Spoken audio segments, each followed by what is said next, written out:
चौथा पॉइंट जौन रवा लोखाती बा वो उपवास और अपने आप में मर। अगर वो अपना क्रूस के बाइबल कहला कि रोज उठा के प्रतिदिन अपन परमेश्वर के पीछे ना करे तो रवम कर चेला ना है। ऐसा बहुते बड़ बड़ परमेश्वर के दास बालू जे लोग डिग्री हासिल कैले बा और परमेश्वर के पीछे चल और अपन कागज नहीं के भरले और परमेश्वर के आत्मा कहता है कि फाड़ दे, वो लोग भरलस ना। एक मतलब कि हमने के अभिनो दो मन के वाली संख्या अगर ही में हमने के कामयाब ना उखले सेवा में अगर बात ना बनो तो दोबारा नौकरी करे। जबले वो पास्टर वो डिग्री के भार ना देहला तबले परमेश्वर उनका के इस्तेमाल ना कर सबके उखती नहीं है। खास प्रभावशाली लोग ही काम करती बलाव कर खास कर सेवा करे और जब वो अपन डिग्री भार दिलन और अपने आप के इनकार कर एक मन बहलन जे लखन अलीसा अपन सोगरी बैल के मार देलस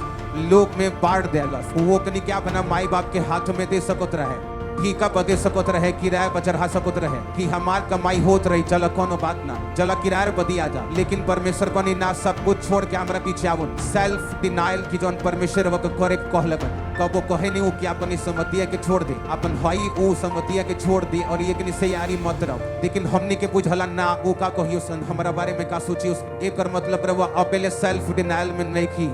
और तबले रुआ अपन क्रूस के नहीं की उठौले और तबले रुआ अपने आप खाती मर नहीं की चुकर जबले रुआ अपने आप खाती नहीं की मरल रुआ यीशु के चेला नहीं की बन सकत। अरे हम ओकरा का प्रचार करे जाम तू हमरा के कुछ कह दे रुआ अबे तबले अपने आप खाती नहीं की मरल। अगर हम ओके प्रचार करे जाम तो हमार शिकायत कर दे हमार विरोध करी हमरा के पुलिस के हवाले खो दी अबे तबले रुआ अपने आप खाती नहीं की मरल। वो अपने आप से ज्यादा प्यार करें यदि परमेश्वर से कम अगर वह ऐसने करें कर वह फूलो लेखी कि परमेश्वर और क्षमता बढ़े। अपने आप में मरल उपवास लावेला